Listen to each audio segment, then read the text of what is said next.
session than the ones we've had before, I think. So lots of discussion, I hope.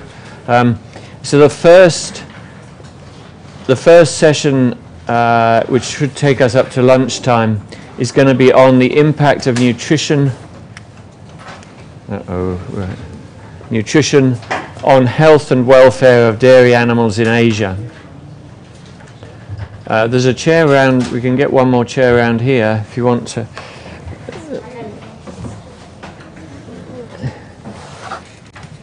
There you go, Kushbu. Right. And then the second session this afternoon, we're going to talk about wastage of animals and the management of animals in shelters, particularly goshalas. Okay, so hopefully that will be useful. It's broadening it out a little bit compared with what we've been doing so far, which has been just nutrition. Okay, so the outline of what I'm going to tell you about today is to have a look at import and export situations with a particular focus on China and India. We've been talking about China before you came in, and it's a really interesting development there, how things are changing so fast. And then considering some of the traditional and developing systems in India, some of the welfare and the health problems, and then some of the possible solutions for health and welfare. Okay, so let's just have a look at some statistics. If we look at, for example, cattle production, we know India has the biggest dairy herd in the world. It has the highest output of milk. And the thing I wanted to emphasize here is just how rapidly things have been changing. So in India, we've seen from 1960 up to 2000, it goes up to 2015, that there's been sort of like an exponential growth in milk production. In China, it stayed level for a long time, but then it's just suddenly taken off since about the year 2000. Very, very rapid growth in milk production, and it seems to be leveling off now. In terms of export of the products, again, we are seeing enormous growth worldwide in trade in milk and milk products, or particularly milk products. One of the reasons for this is that the World Trade Organization in the 1990s liberated trade for many countries. And it did that by making it illegal to restrict trade on the grounds of animal welfare, for example. So one country cannot refuse to take another country's products because the welfare status is lower than in their country. It's not allowed. So the World Trade Organization and its signatories, so there's about 190 countries signed up to the World Trade Organization, has been liberating trade. In addition to that, of course, we've seen a big growth in shipping around the world, the development of large numbers of container ships. So the possibility's been there, and we've seen much greater intensification of the livestock industries. They have, in dairy terms, for instance, I don't know what the average herd size in India was or is, probably 10 or 11 cows maybe? Average holding is 1.4. Cows. 1.4 cows, thank you. That's right, even lower than I thought. In Europe, if it's less than 10 cows, you don't even call it a farm. It's not officially a farm. But we are seeing the development in Europe, in parts of Asia, particularly the Middle East, and really around the world, quite a lot in China as well. We're seeing the development of dairy units which are 8,000 to 10,000 cows. So massive holdings. The last time I saw really big dairy holdings was actually in communist Eastern Europe. They would have 1,000 to 2,000 cows, and coming from the West, from England, I would say, no, you can't effectively manage that number of cows. The concentration of excreta is too high in the area, and it really is not working very well. The optimum number for a cow herd is 110 cows, perhaps. And all that's been turned over, that these big units are efficiently or economically producing milk, and it's happening worldwide. So we're seeing this big growth in milk product exports, and also a particular growth in cheese. And there's a particular reason why cheese exports are increasing so high. Does anyone like pizza? You all like pizza? Yes. Sorry? Everybody likes pizza. Everybody likes pizza. And what has it got on the top? It's got cheese on the top. Typically mozzarella cheese, sometimes from buffaloes, but also from cows. Worldwide, the fast food outlets have been growing enormously rapidly. And one of those is the pizzas with cheese on. So, yeah, we're seeing a massive growth in production of cheese and the demand for cheese. Skimmed milk powder, on the other hand, skimmed milk powder is purchased in large quantities by China, for example, because they don't have so much confidence in their dairy industry. They buy a lot of skimmed milk powder from Australia and New Zealand. And it leveled out in the 1980s. I was telling you yesterday, I think, how milk production increased very rapidly in the 60s and 70s in the European Union, or the European Community as it then was. And the surplus was going into skimmed milk powder. Some of that would be dumped in developing countries, particularly in Africa. And the European Union in the mid-1980s said, this is ridiculous. You know, we're paying all these farmers to produce more and more milk. We're giving them subsidies for all their milk production. And what are we doing? We're producing milk powder which gets dumped in Africa, which undermines their own prices. And that was stopped effectively by introducing milk quotas. And quite a lot of countries now have a quota for milk production. In Canada, for example, they have a quota. You're not allowed to produce more than a certain amount of milk. So the skimmed milk powder leveled off in about the mid-1980s. That growth, which was largely in the European Union, was stopped. And the politicians were very fond of going around at the time and saying, we have a milk lake. We have a lake of milk which is produced, which is surplus to requirements.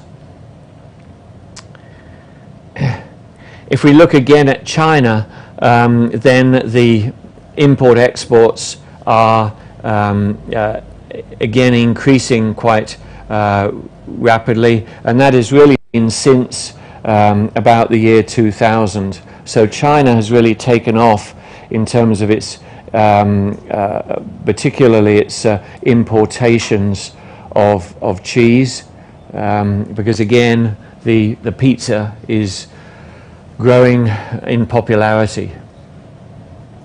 In India, if we look at cheese imports and exports, much less than in China. If we just go back to the tonnage, so we got here about 30,000 tons at the current moment in time in China, importation. In India, much, much smaller. Not at the moment involved in the world exchange of cheese and milk products, more integral. So just a couple of thousand tons. I think there's a good reason for that. Yeah. Inherently, India has always been a milk-producing country. Yeah. And the consumer of milk. China, on the other hand, has not been a consumer. Yeah, that's right. Their food do not include milk or milk products. Yes, yeah. Yeah, but what they've done, of course, is they've embraced a Western diet, and I don't know if that's happened here. Probably not. Not in the hostel, anyway. So, You wouldn't. Our friend knows. Very, very spicy. But in China, of course, they've embraced a Western diet. I think, you know, that's a great misfortune, unfortunately. But yeah, if you're growing in affluence, you're wealthy, you want to eat, you know, what they eat in the West, and it's so sad to see them. And you can see it in the Chinese. Yes. They're really worried about the weight of young Yeah. people, men and women. Right? Yeah, yeah. Well, diabetes has grown enormously. Heart disease has grown. Actually, I was looking at some statistics in the paper. Heart disease has increased. You know, in America it's decreased, of course, but in other countries it's increased. And again, diabetes, major problem here and in Australia. So yeah, changing times. Also seen the growth of yogurts, of processed milk in that respect as well, becoming very popular. But at the same time, the concerns about the emissions from dairy farms especially, the global emissions, I talked about methane emissions the other day, those concerns and welfare concerns is leading in the West to a very significant replacement of cow's milk with milk alternatives. If I go into a supermarket in Australia, I have, you know, almond milk, soya milk, rice milk, what else? Coconut milk, coconut yogurt, oat milk, yes. And it's not more expensive than cow milk. And the growth of consumption of that has been very considerable. So there is a replacement going on, and it's now trendy, it's popular to consume these non-animal based products. Yeah, and soya milk, of course, is very traditional in Southeast Asia, so they already have it. And there it's more popular to try the dairy products. So most Southeast Asian countries had almost no dairy consumption before the 1970s. What we've seen has been an intensification of dairy production. And the reasons why they had no dairy production, well, one of the reasons was lactose intolerance, but lactose intolerance tends to be exaggerated. If the milk is introduced at an early age to the infant, then it's not such a serious intolerance as some people have made out, I think. But the major reason was these are quite heavily populated countries, and there was simply not enough land to produce the forage which was required for dairy production. What we've seen in recent years has been intentions in Southeast Asia especially to increase livestock production. I remember being in Borneo a while back, and we had the Minister of Agriculture for Malaysia was there, and he said, you know, Borneo is all forest, or was largely forest. I'm going to turn this into grazing pasture land for cattle and for goats, and it's all going to be livestock. The same in Kazakhstan. The president of Kazakhstan said, we want to become one of the leading livestock producers in the region. We have all this grassland. So the intention has been there. In Indonesia as well, which has part of Borneo, a very great intention, partly because they're really concerned about importing products from Australia.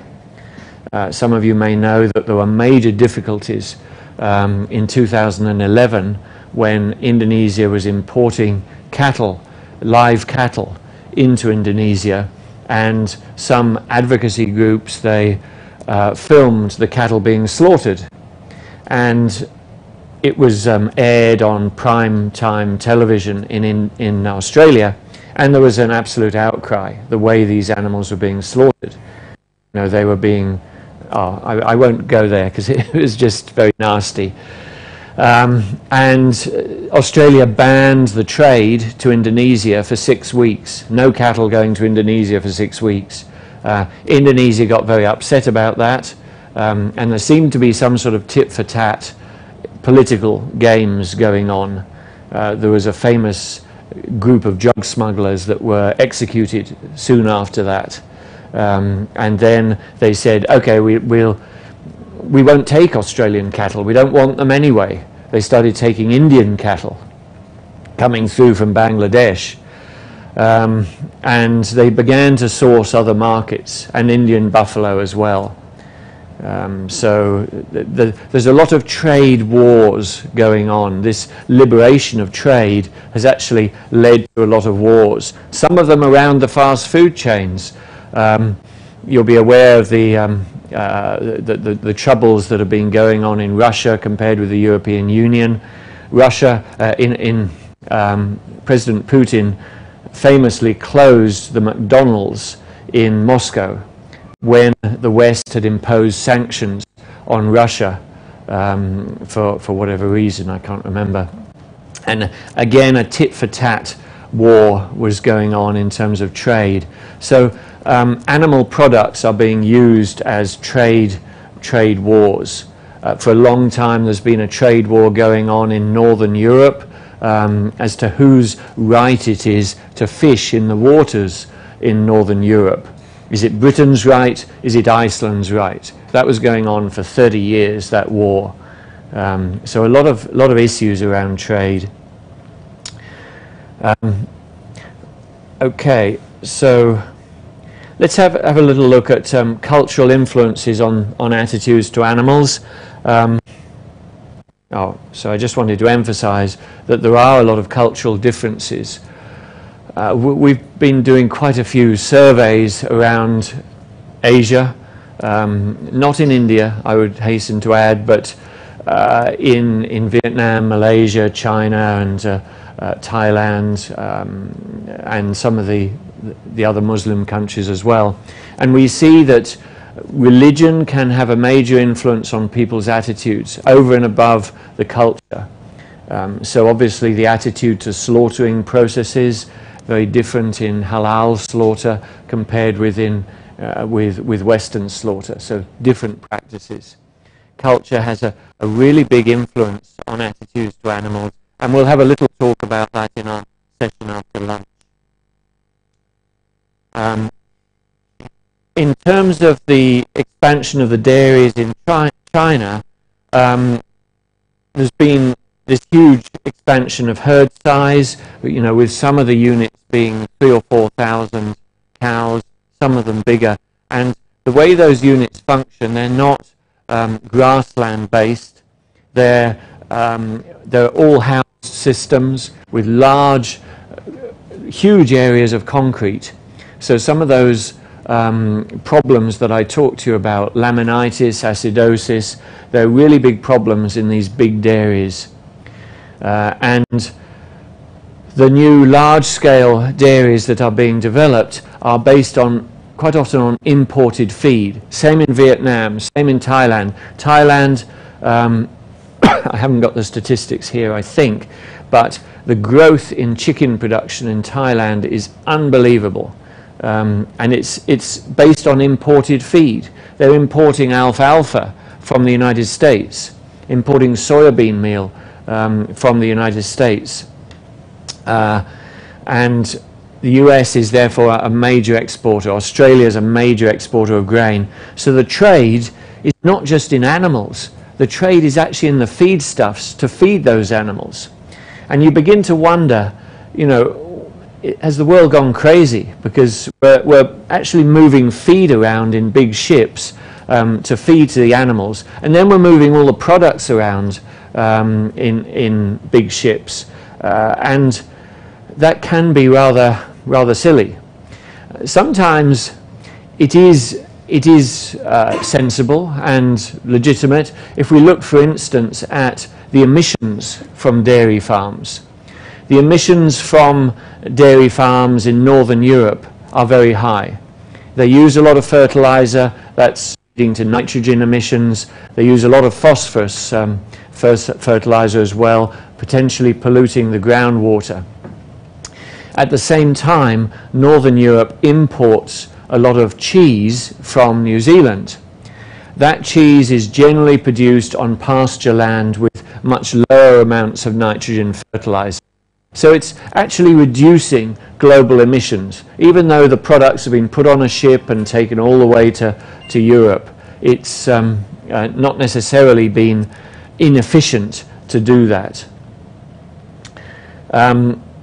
So the US has been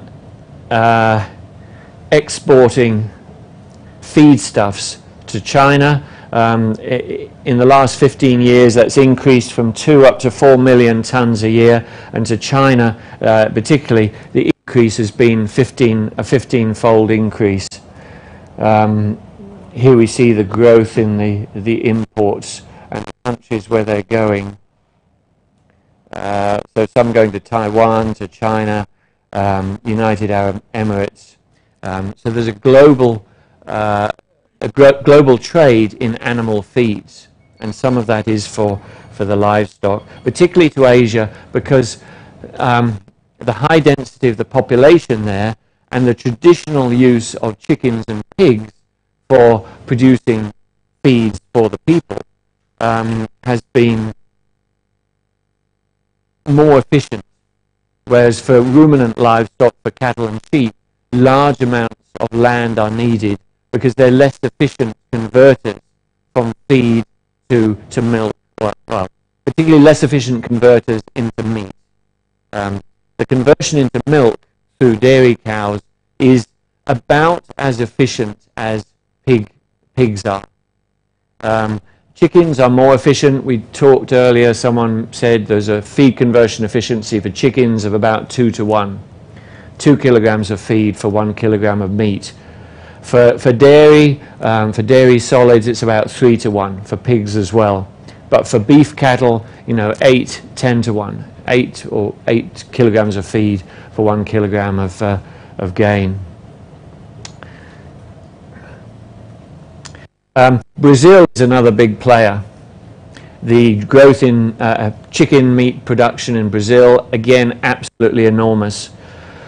And to achieve that, they are having to increase their production of animal feeds, maize and soybean meal. Here's the growth in Brazil in maize and soybean meal over the last 50 years. So you can see it's pretty well gone exponential. So you all know what an exponential graph is, sort of getting faster and faster and faster. Where's it going to stop? And how are they doing it? Well, Brazil, of course, the land that they're developing for this maize and soybean production is coming from rainforest. And so there are major implications on the carbon dioxide sink, because that rainforest is a carbon dioxide sink. Of course, in the West, it's very hard to say, you can't cut your trees down, when in England, for example, the trees were cut down 1,000 years ago to produce warships for fighting. So it's very hard for us to say, you can't do it. But the carbon dioxide utilization in maize and soybean is much less than you get in indigenous forest, where you have multiple levels of green plants. And that's not to mention, of course, the threats to the indigenous flora and fauna. I was in Madagascar last year and saw that the rosewood was being cut down with alarming frequency. And who is it being cut down for? Well, it was the Chinese businessmen were coming in and paying a lot of money for rosewood. And that was threatening the existence of some of that, really unique fauna which exists in Madagascar. At the time, there'd been an earthquake, and they used that as an excuse to say, okay, we can cut all our trees down. But that's only repeating history. When was it that a lot of teak was cut down in India for producing furniture for people in the West? And Burma, yes. I have some in my own house. I'm ashamed to say, teak that was presumably cut down in this region. So yeah, in Brazil, the same trend is happening. So here's the sort of dairy which they're putting up in China.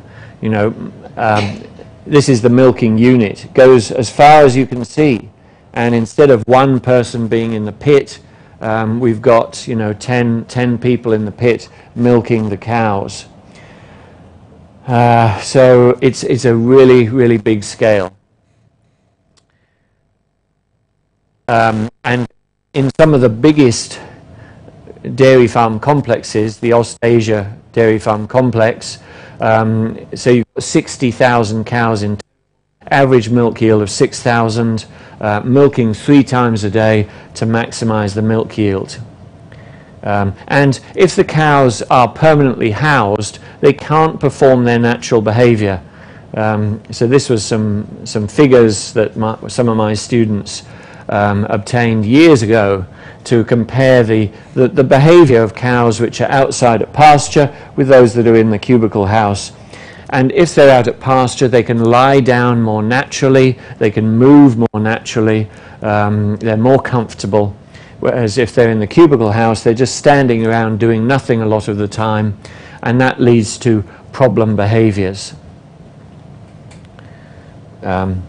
So some of the problems associated with that year-round high concentrate feeding system, they're probably feeding 1.5 to 2 tons of concentrates per cow each year in these high output dairies.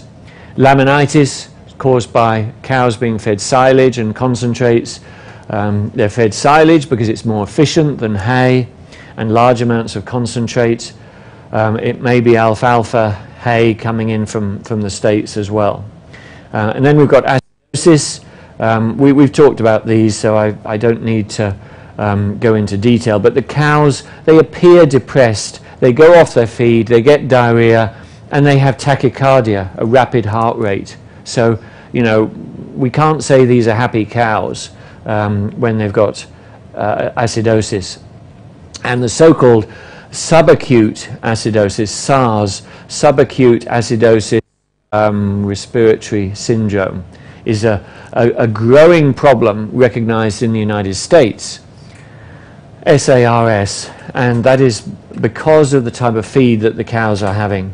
We've got the low fat milk syndrome, a rapid decline in milk fat, and diets increasing conjugated linoleic acid and fatty acids. So one of the ways in which the farmers are attempting to get a lot of milk from their cows is to increase the energy supply.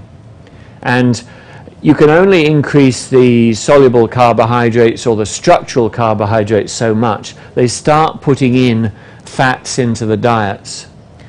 Now, someone was telling me about some of your cows getting sick. Maybe it was you, Pushpa, being fed puris after certain festivals. And I immediately thought, that's because of their high consumption of fats. The rumen is not designed for any diet which has more than 1 or 2% fat in it. And the only way in which you can get more fat to be useful for the dairy cow is to protect it from rumen degradation. You can complex it with calcium salts, and that will protect it somewhat, but it's a very expensive process. There are feeds you can buy, Megalac is one of those, and that will protect it from the rumen degradation. So that's what they're trying to do to increase the energy supply from fat. Of course, the cow's milk has got 4% fat in it, usually, something like 4% fat. And about half of that comes from the cow's own de novo synthesis in the mammary gland.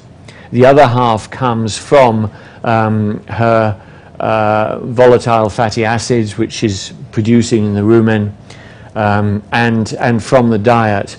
And so it is possible to increase the proportion of unsaturated fats, monounsaturated fats, and polyunsaturated fats. You can increase that in the milk, and that would have advantages for human health.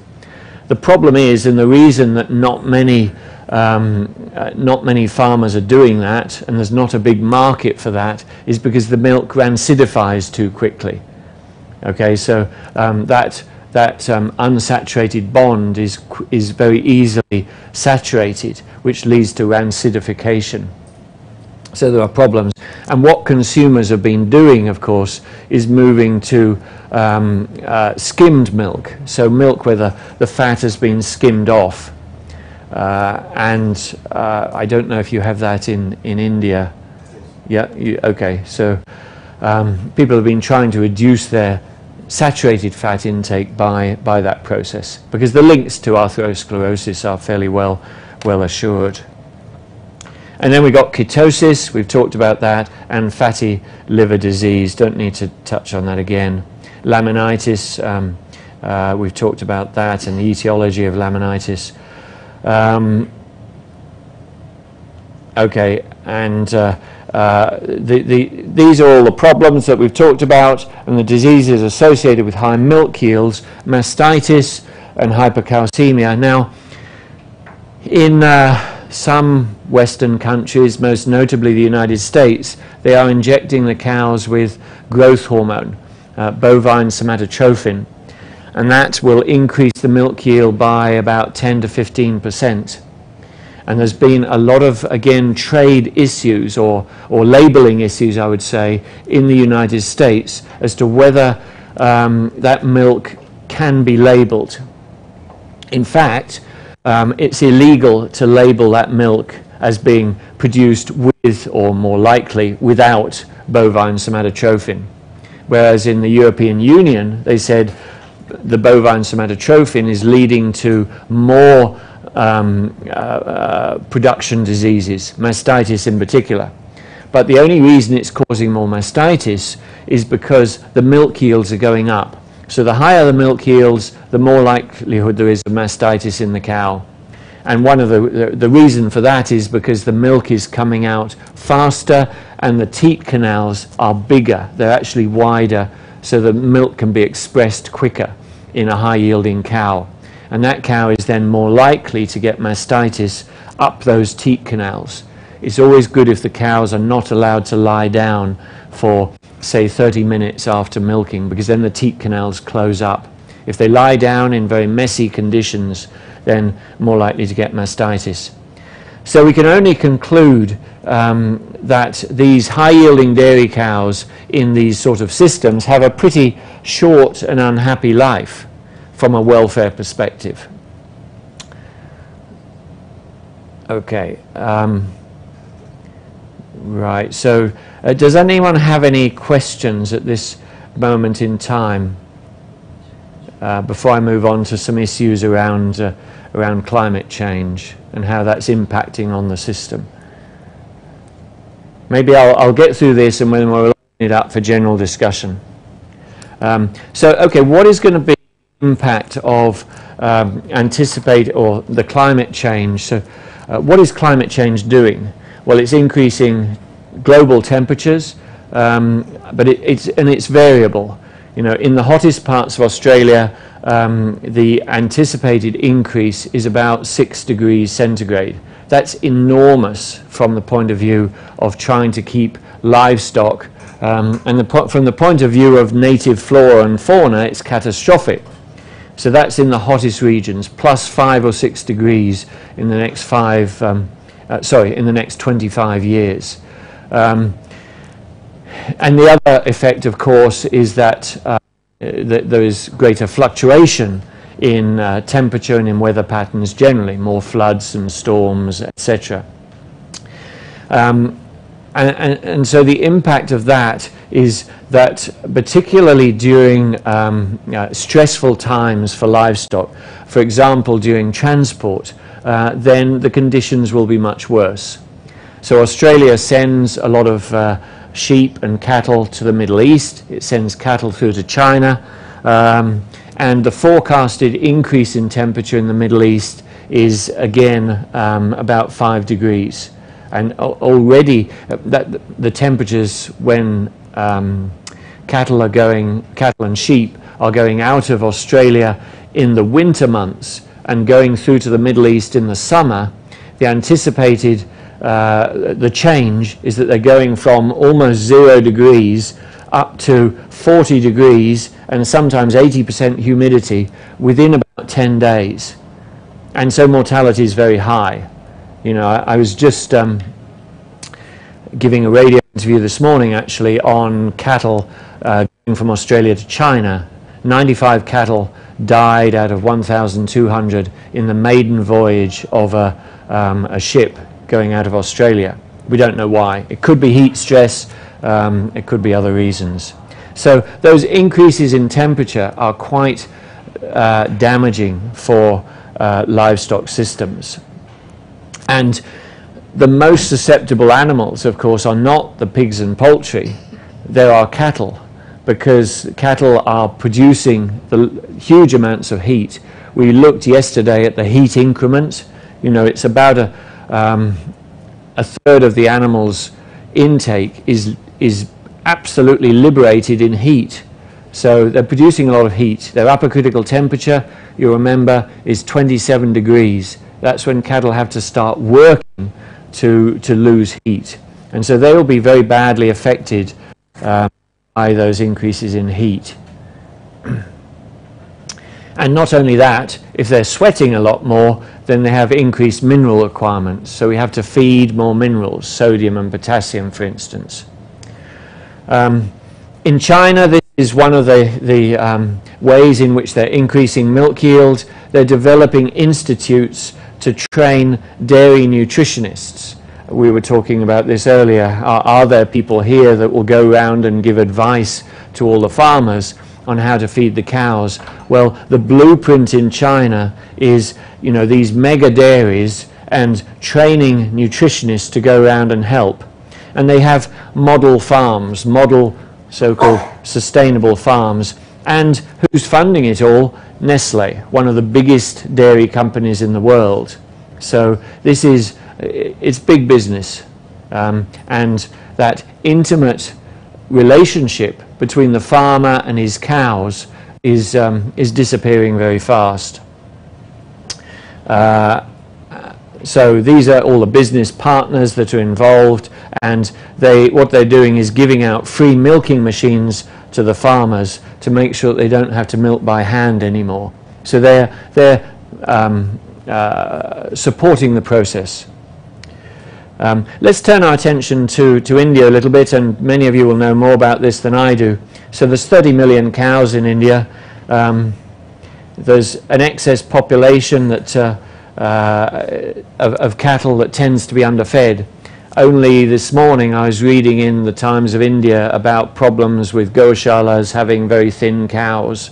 There was an article in the Times of India. So, you know, it's recognized that there's a vast population of cows that are underfed.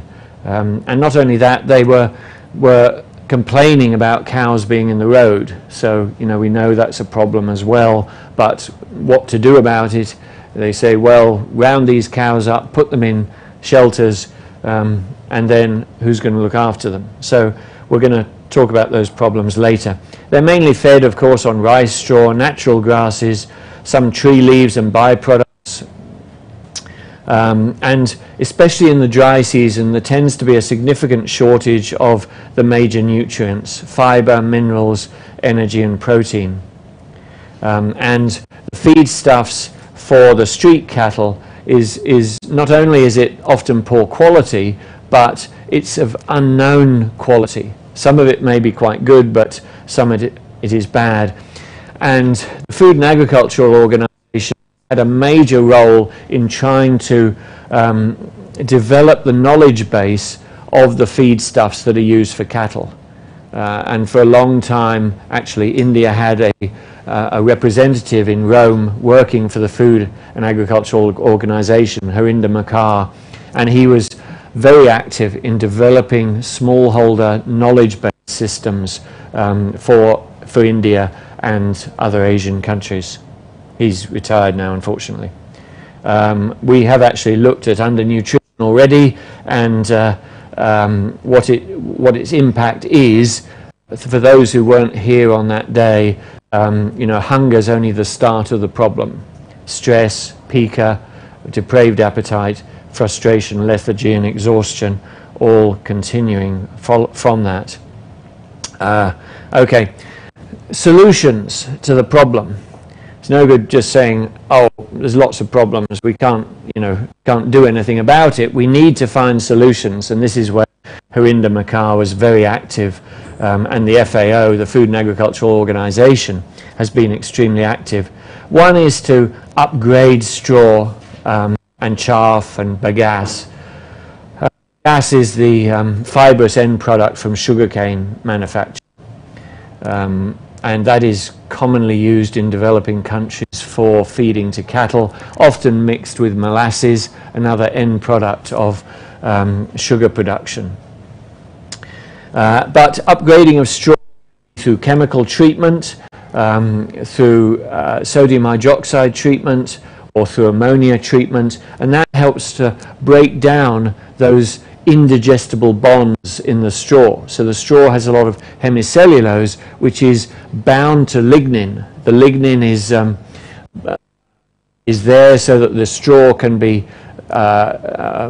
vertical, so that it's erect, and that the taller the plant, the more lignin you need. So trees have a lot of lignin in their stems, but it's indigestible by the cow, and so the treatment with ammonia helps to break it down, but it's quite difficult to do. Some smallholder systems can utilize urine for that. And then we've got tree fodder, things like leucaena and gluricidium. These are bushes which can be harvested directly by the animals, or more likely cut and carry system. And these have grown in popularity in tropical production systems because they're extremely efficient. Trees and bushes, they harvest much more of the light than do grasses. So in terms of leaf area index, your leaf area index for a good grass sward might be 5. So 5 times the amount of light that hits the soil is actually being harvested. But for trees and bushes it's much more, and growth is actually much higher. I don't want to give you any figures in case they're wrong, but you can get much greater growth from the tree fodder systems. The problem is that the trees and bushes, they produce toxic agents which will stop them being digested by the cattle, so-called anti-nutritive agents. We talked briefly about tannins, which lock up the protein in the animal. Now, for the dairy cow, that can be useful because it bypasses the rumen. It's not digested in the rumen. It'll create bypass protein as long as it's ultimately digested. And so these tree fodder systems are very useful, perhaps integrated with other systems.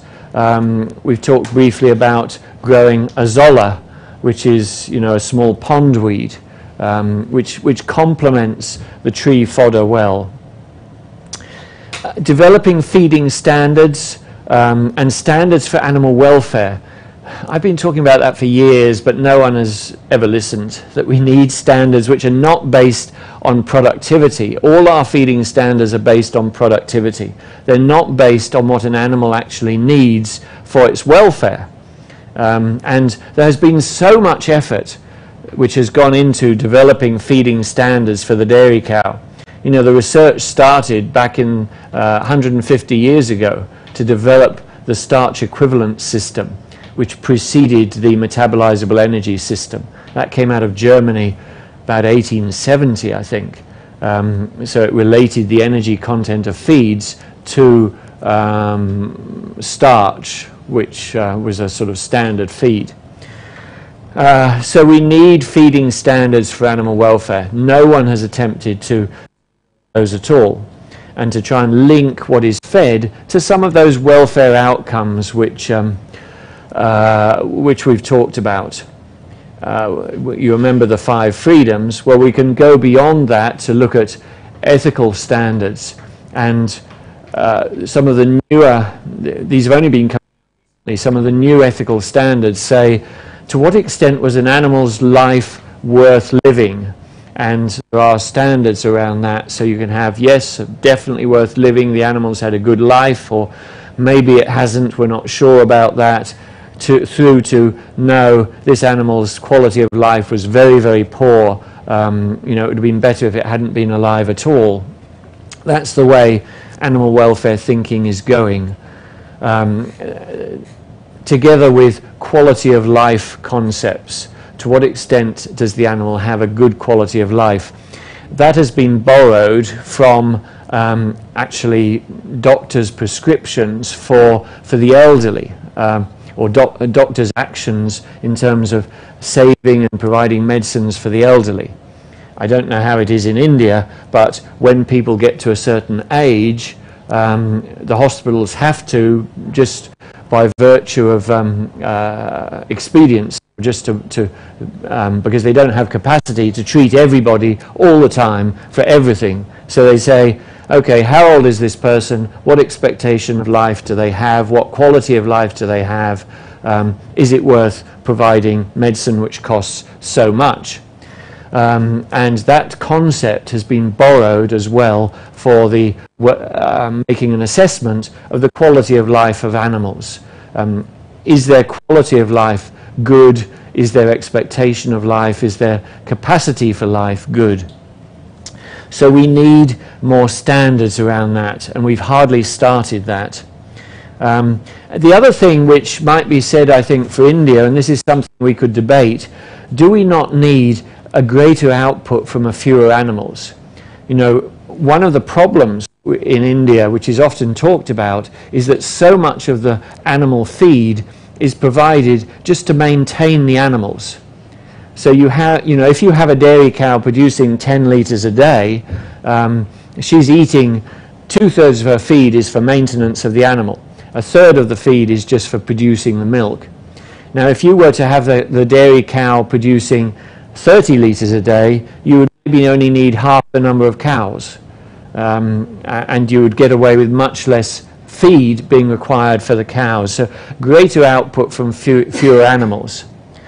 We can take that to an extreme, and you know, there's a lot of concern about methane output from cattle, and people are saying, well, shouldn't we be feeding our cows a more concentrated diet so we have fewer of them, there's less methane output, we can try to control emissions that way.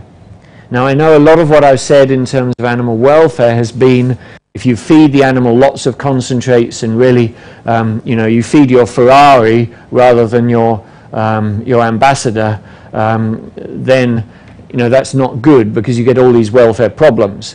But from an environmental emissions point of view, it probably is a good thing to have a smaller number of animals fed. One of the solutions as well is to increase the use of crop residues. If we look at the potential for crop residues, some of them are still underutilized. We've got a whole range of crop residues. Does anyone know the author of this, Devendra?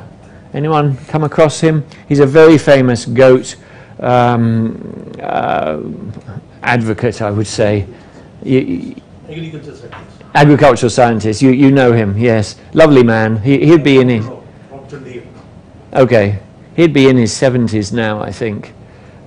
He's retired from the industry. But anyway, he talked a lot through his whole life about the use of residues, particularly for goats, and he classified them in this way. We've got the good quality residues, the oilseed cakes, the meals, the cassava leaves, with very high potential, and those can be fed to all types of animals, pigs, chickens, ducks, ruminants, for meat and for milk. Then we've got the medium quality, we've got the palm kernel cake, coconut cake, etc., which again can be used fairly broad spectrum. And then for the ruminants, we have a lot of low quality residues which are underutilized. The cereal straws, the rice straws, sugarcane bagasse.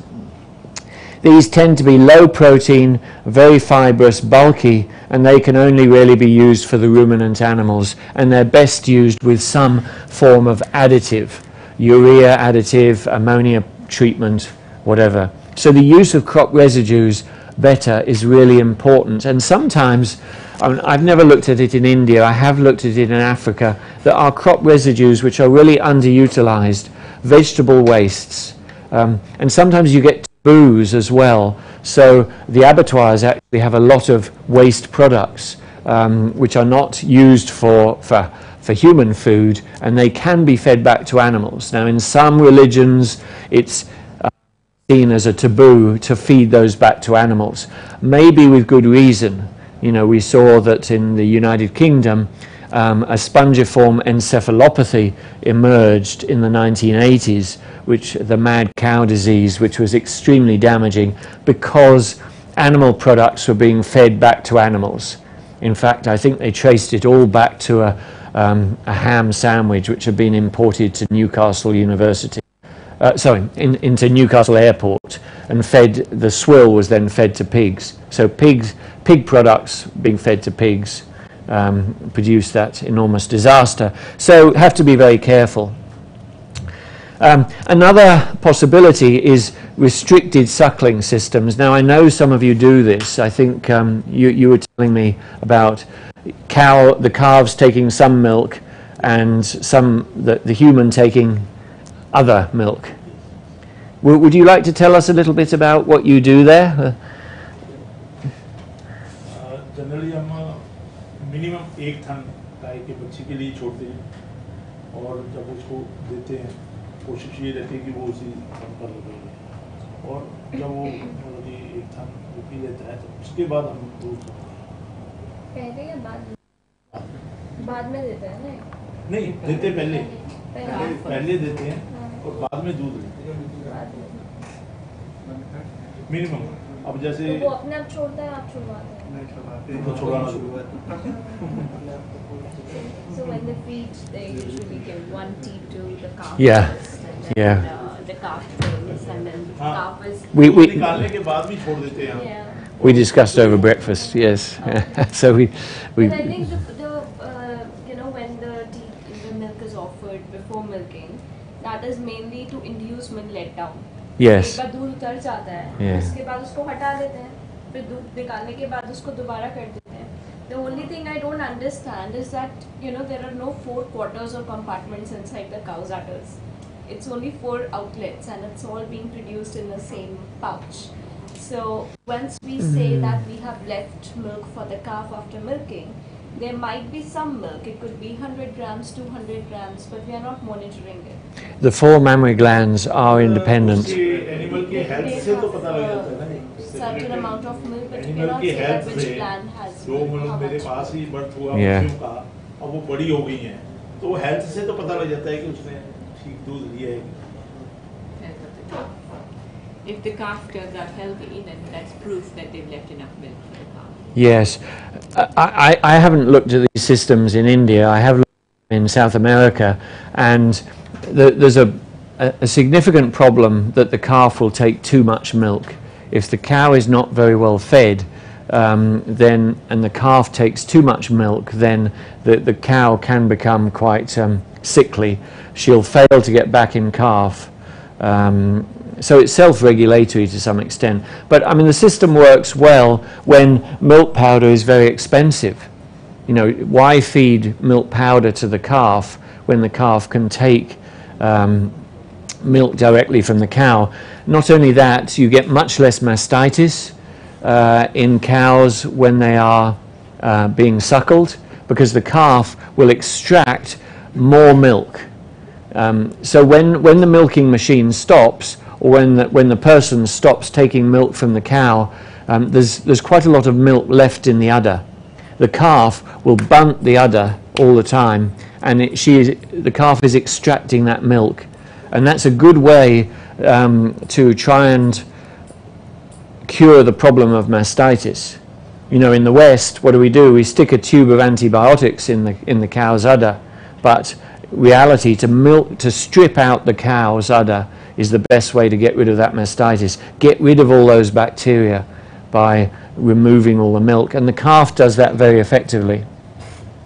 So the cow's total productivity is increased. You get more milk from the cow, but you have to feed her better. One of the problems, of course, is that it is much harder to get a cow back in calf if the cow is being suckled. The hormones, the hormonal pathways are still active when the calf is suckling, so it's harder to get for the cow to conceive. But it's all estimation, right? What if the calf hasn't got enough milk? Yeah. Then it will develop into a sickly cow once it grows up. So how do we ensure that? Yeah, it's a fine balance between how much the calf takes from the cow and how much you feed to the cow to make sure she can supply milk for the calf. Very fine balance. And the temptation is, if the market for milk is good, let the calf do with not so much milk, and we'll sell more milk from the cow. That was how it was working in South America. And that's how we see here in India. Okay. Where people are just keeping cows for commercial purposes. Yeah. So there's a problem of potentially taking too much milk from the cow. Okay, just winding up. Yeah, so nutrition meetings are seen by the Food and Agricultural Organization as being a major, sorry, it's a very poor quality photograph, I think it is in India, meetings to discuss the feeding of the cows, what residues can be used, how they can be processed, at a village level is really important. Water quality, having good water quality is very important. There are significant areas in Bangladesh, for example, where the water is contaminated with arsenic. It may also be acidic or alkaline, or there may be a lot of dissolved solids in the water. So having good quality water for milk production is a very common problem. And coliform bacteria from manure can also contaminate the water supply. The results are that the water intake is low, the cattle don't feed properly and they don't give milk properly, and some of the pollutants can cause infertility. Okay, so particularly serious problems in northern China. So although those provinces are very suitable for dairy farming, and there's a big demand for the milk, the water pollution problem there is very significant. And finally, I'll just end up by talking briefly about the research needs. We need, because I know a lot of you are students, and hopefully you'll go on to be involved in some of the research activities which are needed to improve the process. We need surveys of the major disease problems, the metabolic disease problems, the infectious disease problems. They need to be better understood. We need a welfare index which is relevant to Asian animals, Asian cattle, particularly, for instance, Indian cattle. We don't have that at all. We need a nutrition standard. We need impact assessment to establish international standards for dairy cow management. Now, the World Animal Health Organization, the OIE, does have international standards for animal management. I don't know if it has dairy yet. It has transport, it has slaughter, it's got pig production. I think it's developing dairy. Dairy cattle management systems. They have, okay. They're any good? Maybe I shouldn't ask that. Yeah, so the dairy cattle management systems has a chapter on it has a chapter on dairy, like it serves to dairy plus beef cattle both. It has a chapter on dairy as well. Okay, do they have a welfare standard though for dairy? Yes, there is a welfare standard because Okay. we did a comparison with the National Dairy Code. Yeah. And it has all the recommendations. Okay, the biggest standards that have come out worldwide so far have been the welfare quality standards, which came out of Europe about 5 years ago, but they need adapting to the Indian conditions. We've been working in Bangladesh to try and adapt adapt them to their situation there, and have developed a modified system. So that, I think, might hopefully be helpful. In terms of the nutrition-related research, we need to identify the major nutrient deficiencies in the key dairying regions. Some of it may be as simple as some of the mineral deficiencies. You know, the sodium deficiency I've talked about, zinc deficiency can be quite common, cobalt as well. Quite often livestock production systems are not functioning appropriately because of some simple nutrient deficiencies, some simple mineral deficiencies. For dairy cows, some of the problems are vitamin A deficiency, particularly in some of the systems where the cows are only fed on stored products, and they're not getting any sunlight. You know, we've heard about cows kept in barns, you know, 24/7, so they can develop vitamin A deficiencies and they need green fodder. We need further development of the feeding standards. We need a focus on small farm development, utilization of tree fodder especially, because it's much more efficient. Integrated farming systems. People have developed farming systems where the manure from cattle is used for biogas production, that is used for cooking. And azolla may be grown in ponds where fish are kept, and the feces from the fish is used to fertilize the system. And then a lot of systems have of rice growing have ducks involved in the paddies. So there are integrated systems that are much more efficient.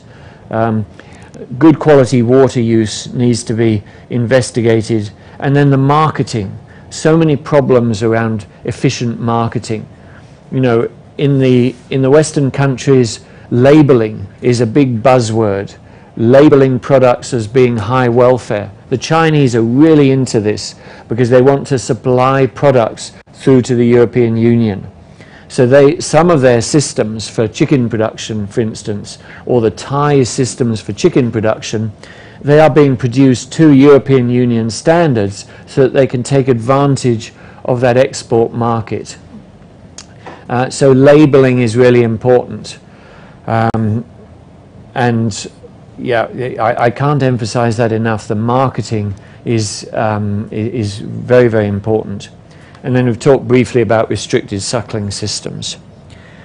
In terms of the welfare research, that other major component we've been talking about in this course, modeling of feeding intensification, the impacts on dairy cow welfare is really important. We still don't really know about the impacts of subclinical hypercalcemia, for instance. We haven't a clue what impact that has. We know that, you know, with clinical disease, the cow gets depressed. With acidosis, she gets depressed and lethargic. What impact is the subclinical disease having? And associated effects of permanent housing and pollution need to be investigated. The lack of fibre and the effects of permanent tethering, really important. There's been almost no work done on that, no research work. You know, most of the research is focused on increasing productivity. And what are the impediments to farmers adopting high welfare systems? As UTRA probably knows, you know, this is the focus of our major program in China. You know, why aren't livestock farmers adopting some of the welfare improvements? What are the impediments? And we ask about whether their bank manager is causing problems, whether the farm owner is causing problems, you know, who's causing the biggest problems for them to adopt it? Do they have intentions to try and make the welfare better? And most of them say yes, they do. They would like to make welfare better, but this and this is stopping them from doing it. Sometimes it's the infrastructure. So, just to conclude, and sorry I've gone over time and we're going to have to make tracks for lunch in a minute.